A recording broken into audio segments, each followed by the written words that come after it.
Hello YouTube, here is my very first review of any product. So here is my review of the Costco watch winder. So I was looking for a watch winder, a budget one, just to because I got several watches now, so I just want to make sure that they're fully charged and that that the movement doesn't ever lock up by improper lube. So I decided to look for the cheapest one, most reliable one that I could find, so I decided to give Costco a try due to their excellent return policy. So let's start the review. So I had this item delivered to me, and it came in this nice firm box. It looks like it shipped from San Clemente, which I think is just the middleman. Okay, inside of it you have another box. Okay, it's actually, I was pleasantly surprised at the quality of this box. It reminds me of the panerai boxes that come. So here is velvet on the bottom, and this glare is just pretty ugly. Let me see if I could get rid of that. Okay, and you can see it's well padded, top bottom. Top has this velvet, and yeah, good packaging, no complaints here. Box fits perfectly in there, of course. Okay, and the only thing that it came with, instructions wise, was just this little sheet. I'm not sure if you can see it. I'll be posting a scan of this on my website that I'll be showing the link for on the bottom. But anyways, the important thing is it moves in two directions, clockwise or clockwise and then counterclockwise, 15 seconds each. It says it does 4,320 revolutions per day, and it appears like you cannot change it. Okay, so anyways, my concern on getting a watch winder was that it'd be strong enough to work on my more heavy watches. The two, I have a Breitling Super Ocean Chronomat and a Breitling Skyline in there. Chunky watches. As you can see, or that buzzing sound is probably from my computer, not from the winder. Okay, so let's just show you the switches. So back here we have the only on-off switch. Comes with the adapter. Alright, and then has like a nice little dual clasp. Silica gel, a key, pretty useless, and you have the LED light right there. I'm not sure if you can see that. And down here you can see the switches that operates the two modes. Okay, so let's get started.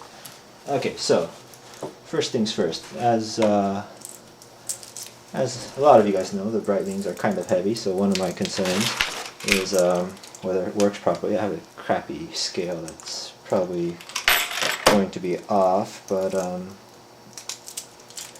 let's take a good weight scale of these watches. It's at 0, so let's weigh these suckers together.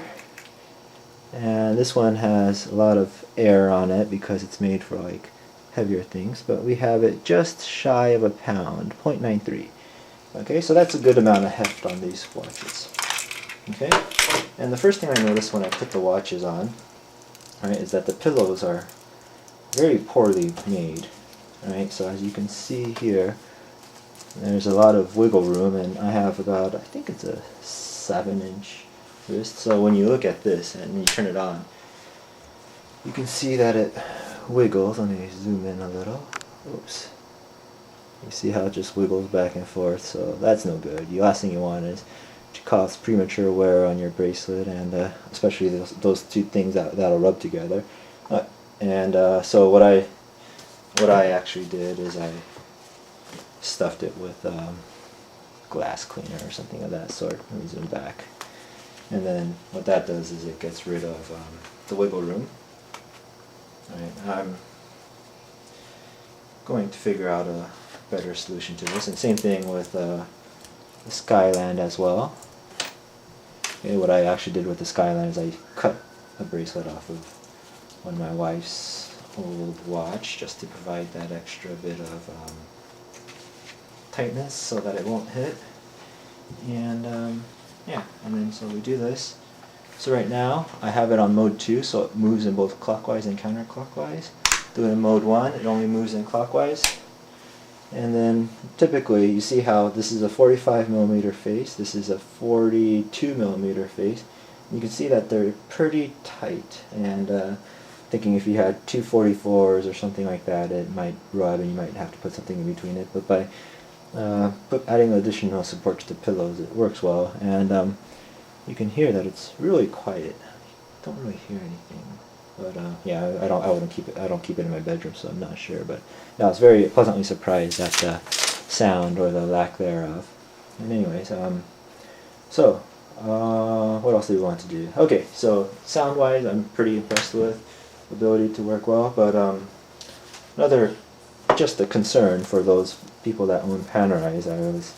The panerai I have right now is a manual wind watch, and this is just a mica buckle. As you can see, that it's pretty tight fit, and that most likely panerai people won't be able to get it to work on this one with a aftermarket buckle. I'm sure the standard one would work, the factory one would work well. And just for fun and games, no need to ever put a manual wind inside of it, but just to force it in there. You can see how tight it would be in there with a panerai watch. Make sure that the crown is pointed outward. Let me tilt it over. So, but yeah, it looks like you could fit two panerais in there pretty easily with the 44mm face. Actually, my mistake. The Skyline is a 45mm face.